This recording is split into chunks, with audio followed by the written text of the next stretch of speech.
The moment I locked my gate, I knew I'd started a war, but I never expected she'd call 911. And Karen had no clue I'd just discovered something buried beneath my backyard that would expose her darkest secrets. Trust me, this wasn't about HOA rules anymore. The first time I met Karen, our neighborhood's resident queen of conformity, she was squinting at my hedges with the intensity of someone who's just discovered a bomb beneath the begonias. I'd barely moved in when she arrived, clipboard in hand, tapping her pen ominously. "This won't do," she announced, adjusting her oversized sunglasses, which inexplicably rested atop another smaller pair of sunglasses. She peered down at me through both sets. They're 1.7 inches above the approved HOA height limit. "Nice to meet you too," I replied dryly. "I'm Oliver." She ignored the introduction entirely. "If these hedges aren't trimmed immediately, I'll be forced to issue a violation notice." She flashed a smile as artificial as her neatly manicured nails. "Oh no," I said, feigning horror, "not a violation notice." Karen's lips flattened into a thin, displeased line. "Jokes won't help your case here, Oliver." She scribbled furiously on her clipboard. "We have standards here at Birchwood Estates." "Do those standards include multiple sunglasses?" I asked, unable to resist. Karen scowled before turning on her heels, marching off to the next house to terrorize. Welcome to suburban paradise. Birchwood Estates looked like something straight from a postcard. Wide, quiet streets, manicured lawns, identical homes, and neighbors who waved in cheerful synchronization every morning. At first glance it was charming. But beneath the picture-perfect surface something felt off. The way curtains twitched as I unloaded boxes, how conversations abruptly stopped whenever I approached, or how Karen patrolled daily with the intensity of a dictator overseeing a small country, it all felt strangely unsettling. I was determined to mind my own business and focus on the positives, like finally having my own private oasis after years in city apartments. But within days, something bizarre shattered my peaceful suburban fantasy. It began the second night after I moved in. Around 2:30 a.m., I awoke abruptly to a strange humming sound vibrating softly through my bedroom walls. Confused, I switched on my bedside lamp, only for the bulb to glow dimly before bursting with a sharp pop. "What the heck?" I muttered, now fully awake and fumbling in darkness. I flicked the wall switch repeatedly, nothing. Heading to the breaker panel in the basement with my phone flashlight, I paused, noticing the distinct hum grew louder downstairs. It wasn't the familiar buzz of standard electrical equipment. It was rhythmic, almost mechanical, like something hidden and sinister. The breaker panel seemed normal enough, yet the humming continued persistently. Then, without warning, it stopped completely, plunging the basement into an eerie silence that made my skin prickle. This pattern repeated every night. The hum, the dimming lights, then sudden silence. Calls to the electric company were useless. Technicians came, checked the meter, shook their heads in bewilderment and left, muttering vague apologies. Karen, of course, blamed my lack of lawn ornaments. "If you'd put up the HOA-approved decorative flamingos like everyone else," she insisted, "you wouldn't have these problems." "Decorative flamingos?" I echoed incredulously. "I have electrical issues, Karen, not a tachydecor crisis." "Well," she sniffed disdainfully, "the guidelines clearly state." "I'm sure they do," I interrupted. "But unless those flamingos have electrician licenses, I think I'll pass." The tensions only escalated. Karen took particular offense to my refusal to comply with her endless list of arbitrary rules. She was especially fixated on the gate I'd recently installed across my driveway, a sleek, sturdy barrier designed to deter unwanted visitors, especially the snooping kind named Karen. "It's unsightly," she protested, knocking aggressively one afternoon. "It matches the house," I calmly replied. "Besides, it's within my property line. I've checked the county records." "It's isolating you from the community," she pressed, eyeing the gate with suspicion. "I prefer to call it selective socializing." Karen's eyes narrowed dangerously and she stepped closer. "Don't test me, Oliver. You'll regret it." The next evening, I locked the gate decisively, savoring the click of the latch as it echoed slightly in the still twilight air. If Karen wanted war, I was ready to dig trenches. Literally. After another night of buzzing electricity and flickering lights, my suspicions grew. I decided it was time to investigate the backyard myself. Armed with a shovel and a flashlight, I began digging near the rear fence, guided by intuition and a hunch that the humming originated from underground. Sweating and slightly embarrassed that I might have watched one too many conspiracy documentaries, I dug deeper. The shovel struck something solid with a metallic clang, startling me. Adrenaline surged through my veins as I brushed away the dirt to reveal a sealed metal hatch. It looked old but suspiciously well maintained. "What the hell?" I whispered, cautiously inspecting it. Embedded in its metal frame was an unfamiliar logo and a faded label that read, "Caution. Authorized person only." A shiver crawled up my spine. This was no ordinary suburban oddity. This was something else entirely. Before I could comprehend what I'd stumbled upon, footsteps approached rapidly from behind. Heart racing, I spun around, blinding someone in the flashlight beam. "Oliver!" Karen barked, shielding her face with her clipboard. "What on earth are you doing back here?" "Karen," I exhaled sharply, lowering the flashlight. "You nearly gave me a heart attack." She ignored my panic, staring pointedly at the open hole and partially revealed hatch. Her face turned pale. What is that?" Her voice cracked slightly, betraying genuine fear beneath her usual bravado. "I don't know," I admitted. "But whatever it is, it's been messing with my electricity." Karen's expression shifted rapidly, from shock to panic, and then swiftly back to her default indignation. "You shouldn't be digging in your yard without HOA approval. You can't possibly be serious right now." She pulled out her phone, quickly dialing 3 digits. "You're endangering the neighborhood. I'm calling the police." "You're calling 911 over a hole in my yard?" I stared incredulously. "Have you lost your mind?" Her voice trembled slightly as the operator answered, yet her glare remained stubborn. "Yes, officer, I'd like to report suspicious activity." As she rattled off an exaggerated account, I peered down at the mysterious hatch, heart pounding. Karen believed she had control over everything, but clearly she had no idea what we just stumbled onto, or how drastically our neighborhood was about to change. Karen stood at the edge of the yard, phone pressed tightly to her ear, eyes locked accusingly onto mine. Her finger pointed theatrically toward the hole I'd dug, and she loudly described it to the 911 operator as if reporting the discovery of radioactive waste. "Yes, officer, he's digging without authorization. It looks highly suspicious. And he's installed an unauthorized gate." She paused dramatically. "He might be hiding something dangerous." I resisted the urge to roll my eyes. "Karen, it's a hole in my own yard, not a missile silo." "You can't dig random holes in your yard," she shouted, covering the mouthpiece. "What if you hit a gas line?" "I'm pretty sure gas lines aren't marked authorized personnel only," I retorted, gesturing toward the mysterious hatch. Karen's eyes flickered uncertainly back to the opening. Something about the sight clearly unsettled her. For the first time since I'd met her, Karen seemed genuinely afraid.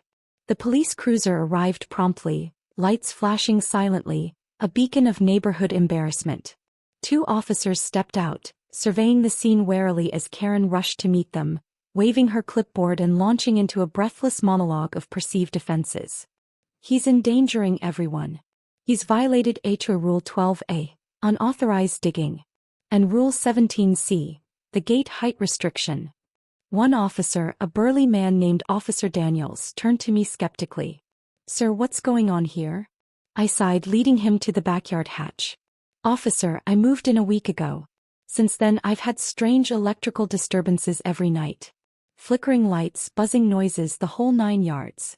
Daniels peered down, expression shifting from skepticism to intrigue. "You found this buried here?" "Yes. Tonight. I was trying to figure out why my lights keep malfunctioning." I nodded toward Karen, who was now taking selfies with the other officer, undoubtedly documenting her triumph. "And apparently, Karen thinks I'm running some secret lab." Daniels cracked a half-smile, revealing a hint of sympathy. "I'll admit this is odd." Kneeling carefully beside the hatch, Daniels inspected the aged metal and markings. His eyes narrowed as he recognized something. "Hold on," he muttered, pointing his flashlight closer. "This looks like it belongs to the power company, or did decades ago." I felt my stomach tighten uneasily. Why would the power company have an underground hatch in my yard? "Beats me," Daniels admitted. "But we should probably have a look." He glanced at Karen, whose triumphant expression vanished immediately when he called her over. "Ma'am, please join us. You called us after all." Karen hesitated, clipboard shaking slightly. "Me? Why me?" "Because if Mr. Oliver has uncovered a hazard, the HOA should know firsthand." I suppressed a smirk as Karen reluctantly stepped forward, heels sinking slightly in the damp grass. Daniels found the handle on the hatch, gripping it firmly. After a few tugs, the rusted seal broke with an ominous groan. The metal creaked open to reveal a steep metal staircase descending into pitch darkness. Officer Daniels glanced back at us. "Well, who wants to go first?" Karen stepped backward immediately, her voice cracking. "Surely not me, I'm wearing designer pumps." Daniels eyed me. "Your property, your privilege." Taking a deep breath, I descended first, flashlight illuminating rust-covered stairs that echoed eerily beneath my feet. Karen nervously followed, muttering quietly about lawsuits, followed by Daniels. At the bottom, the tunnel opened into a narrow corridor lined with cables, rusted pipes, and ancient electrical panels. My heart pounded. This wasn't just some suburban curiosity. It was infrastructure deliberately hidden and long forgotten. "Whoa," Daniels murmured behind me. "This definitely isn't supposed to be here." Karen whimpered softly. "Are you sure it's safe?" "Probably not," I quipped, earning a glare from Karen and a restrained chuckle from the officer. At the corridor's end was a locked metal door bolted shut. Nearby, dusty control panels blinked weakly, drawing power from somewhere deep underground. I recognized the humming, the same noise that haunted my nights.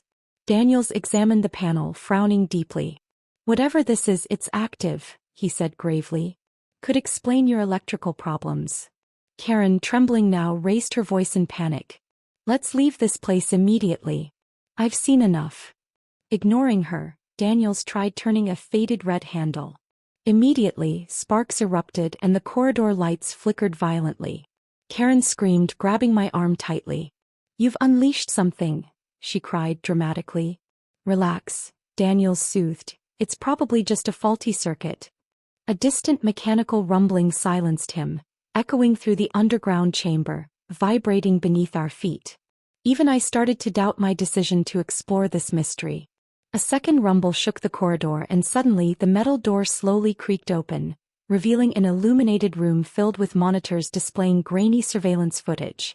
Footage clearly showing multiple angles of Birchwood Estates homes, including mine and Karen's. "What the actual hell?" Daniels muttered, stepping forward cautiously. Karen stared, mouth agape. "We're being watched?" Before I could reply, a deep voice crackled through an unseen speaker. "Unauthorized access detected.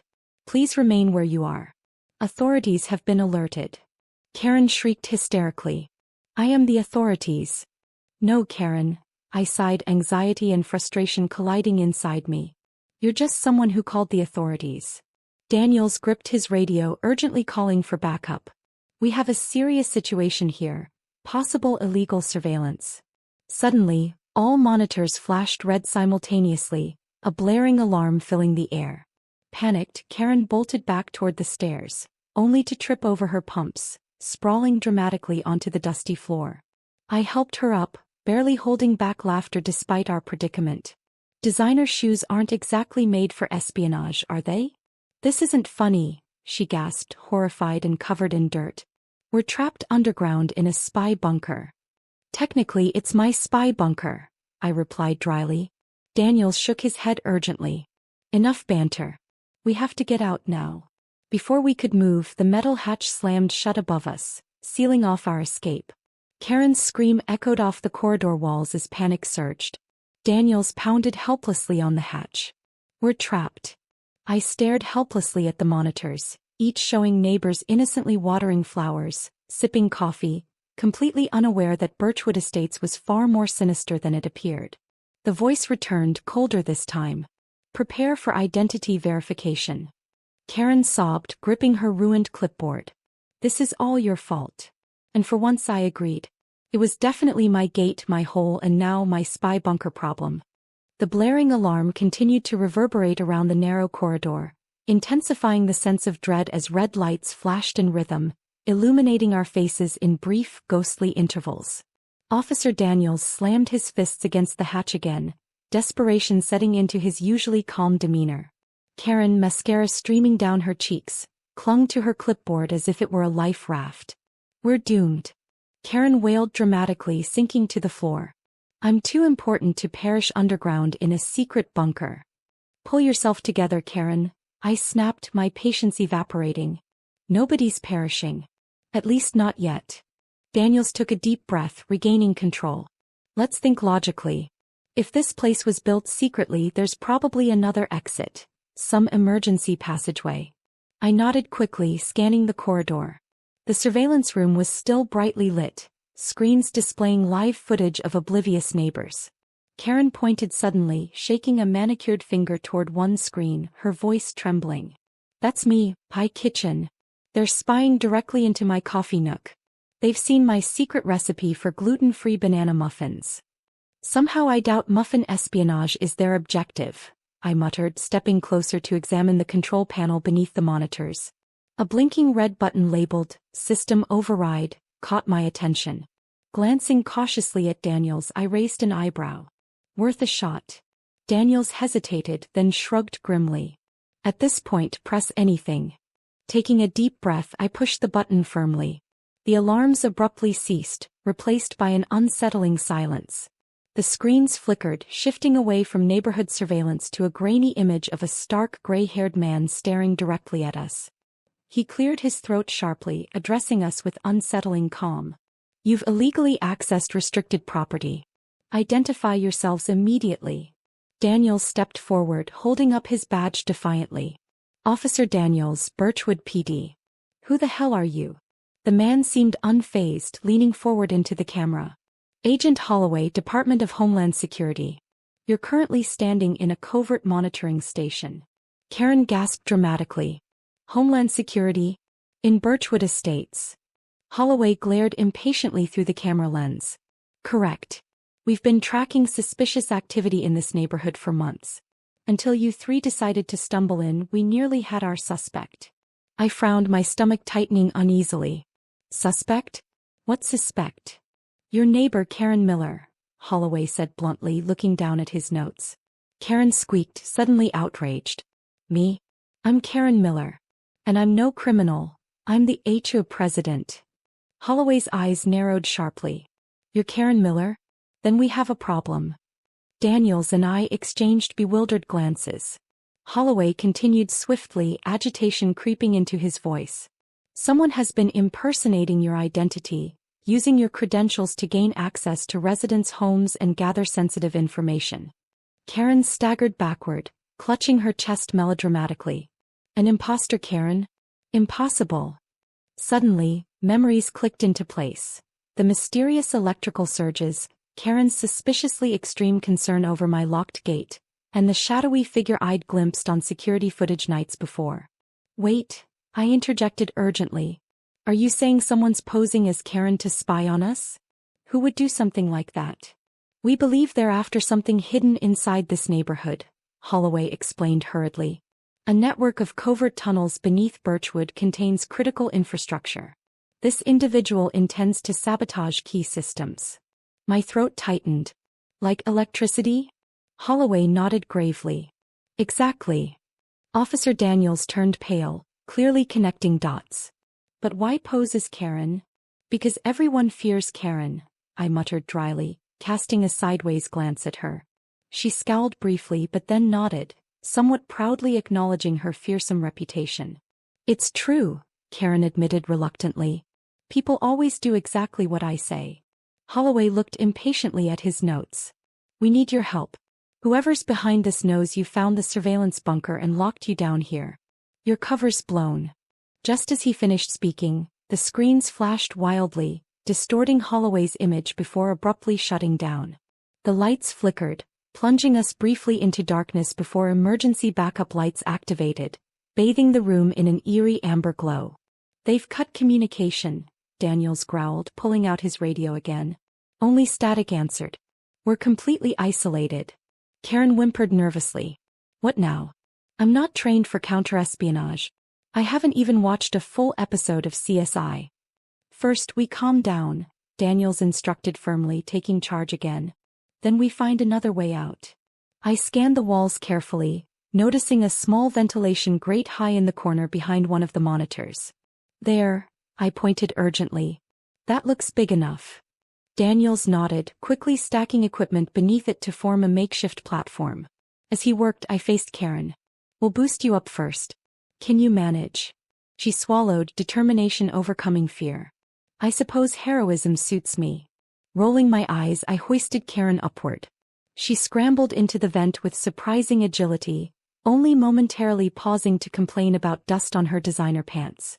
I climbed next, Daniels following swiftly behind.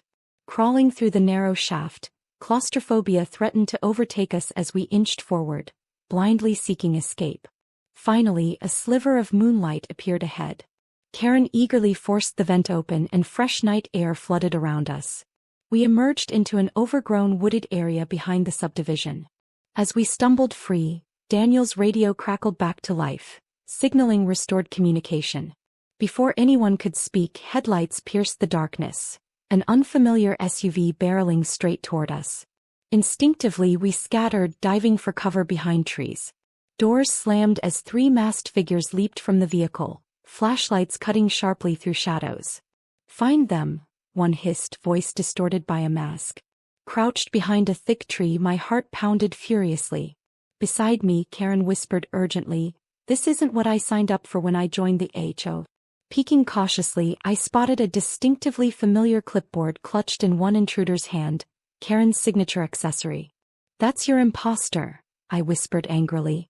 Karen narrowed her eyes fiercely, offended beyond fear. "That clipboard is limited edition." Suddenly, one flashlight beam fell directly on our hiding spot.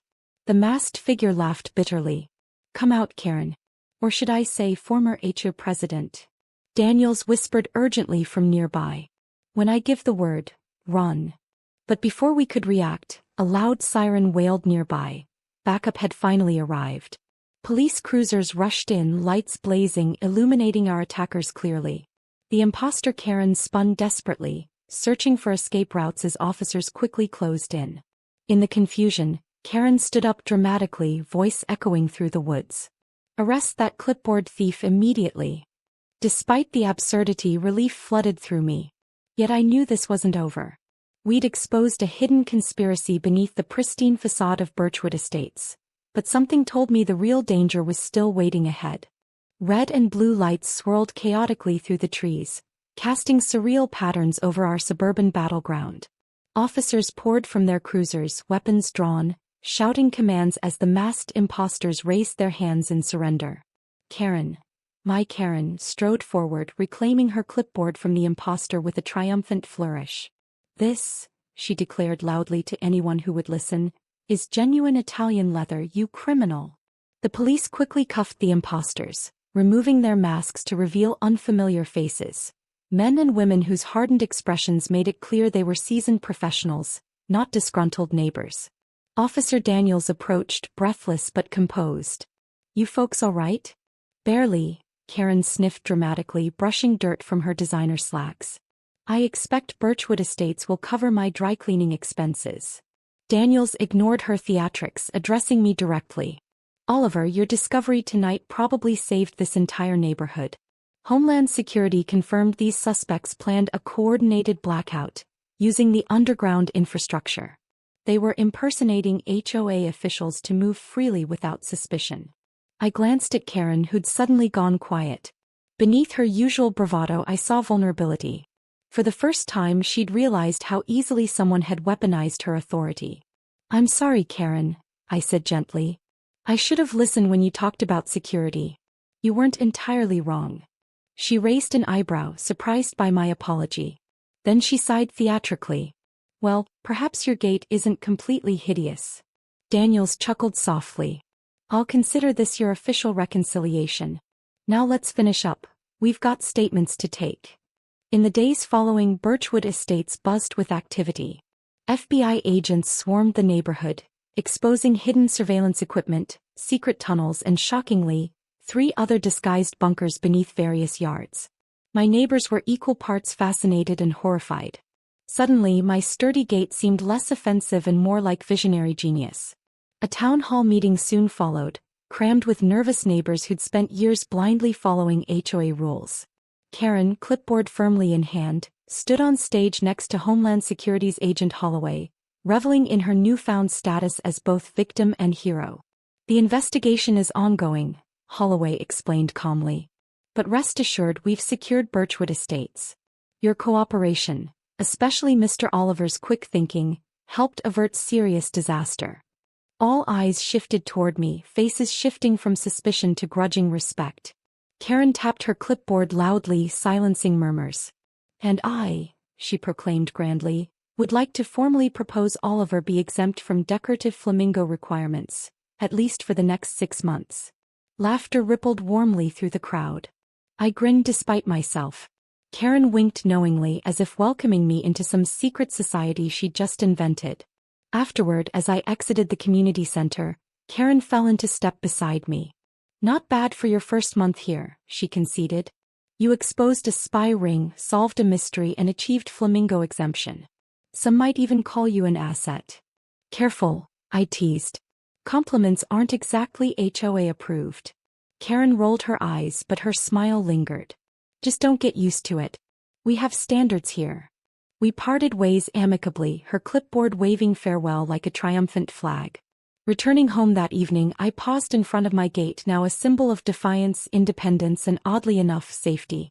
Yet something still nagged at me, a detail forgotten in the chaos. Unable to shake the feeling, I grabbed my flashlight and returned to the hole behind my house, now clearly marked off by police tape. Slipping under quietly, I descended once again into the tunnel, retracing my steps to the surveillance bunker. It was eerily quiet, lights dimmed, monitors switched off. Yet in the shadows I noticed something we'd missed in our frantic escape. A small, locked compartment beneath the main control panel. Heart quickening, I carefully forced it open, revealing a single folder marked Project Birchwood. Flipping quickly through pages, I felt my stomach twist.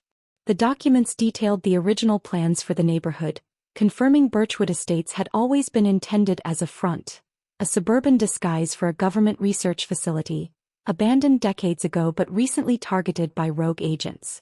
And among the pages, my heart stopped as I saw another set of blueprints indicating yet another concealed chamber directly beneath Karen's own house. Suddenly, footsteps echoed down the corridor behind me. I spun quickly, pulse racing. "Relax, Oliver. It's just me." Karen stepped cautiously into view, clipboard tucked protectively beneath her arm. "What are you doing here?" I asked cautiously. "Same as you apparently," she answered seriously. "I found this under my flower bed." She revealed a matching folder, identical to the one in my hand. We stood in silence, absorbing the implications. Birchwood Estates was built upon layers of deception. Our ordeal wasn't yet finished. Finally, Karen exhaled deeply. "Looks like we're partners now, whether we like it or not." "Agreed," I replied grimly.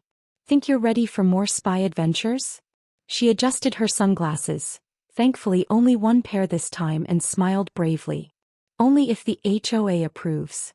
Together we climbed out from the bunker, knowing our lives in Birchwood Estates would never be the same. Danger and mystery had transformed our quiet neighborhood into something thrilling yet uncertain.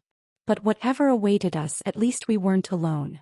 Closing the hatch firmly behind me, I glanced toward Karen's perfectly trimmed hedges, smiling despite myself. Who knew suburban life would turn out to be the most exciting and dangerous adventure of all? Karen nudged my elbow gently. "By the way, Oliver, if we survive whatever comes next, remind me to propose a new HOA rule: mandatory spy training." Laughing, we walked away together into the peaceful suburban night, unaware that someone watched silently from afar, plotting the next move against Birchwood Estates.